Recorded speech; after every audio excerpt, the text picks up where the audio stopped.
Alright, beer glassware and beers themselves. This is Das Boot, made popular by the movie Beer Fest. It holds 72 ounces or actually 64 ounces of beer, and it's amazing. Other 64-ounce receptacles, made for beer travels, are the growlers. Welcome to the growlers. They are 64 fluid ounces. You can cap them, and they will keep for about a week, depending. Once you open it, though, you better drink it within the next day. Moving on from there, as we've learned, lagers are the most common. Beers drank, Bud Light, Budweiser, Pabst Blue Ribbon. I refuse to stock those things. So I have a Mexican beer, Pacifico, and O'Fallon Gold, which is not a very delicious beer either, but some friends bought it for me. On the right, we have a lager mug, and on the left, we have a Pilsner glass. Moving on, this is an Imperial glass. Imperial generally means high taste, high alcohol content. Behind that, a 2011 vintage Trader Joe's ale made by Unibrew. Very, very good. It's a Belgian. And now we're moving into ales, by the way. So all of these are ales and regularly stocked in my house. So what we have here are two of the more traditional pints in America. They are 16-ounce fluid ounces, but since there is head, there's usually about only 14 ounces that are going to get poured. Behind that we have a pumpkin ale, an IPA, and another super pale.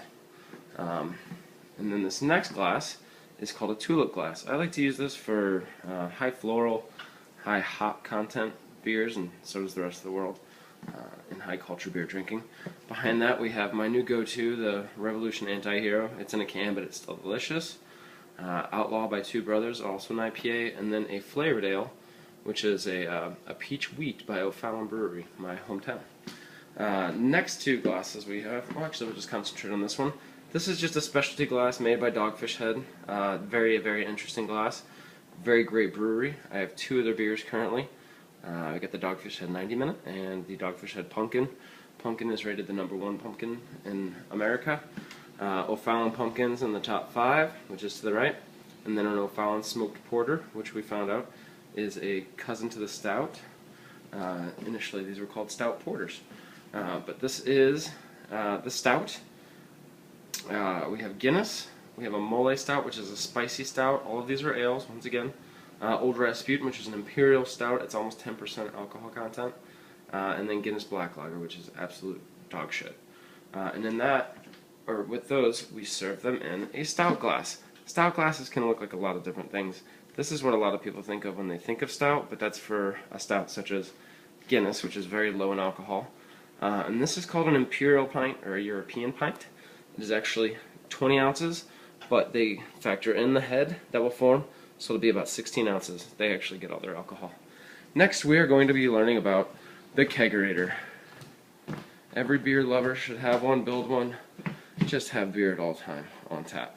Over here we have some donated tap handles. So those are just called tap handles. Then we actually have the taps. I have a dual tap.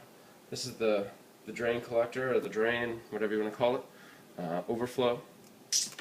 If we look inside here, we will see that we have two tubes that are connecting to this keg. My keg happens to be a 5-barrel. I usually have 2, but it's a marathon training season, so 1 it is.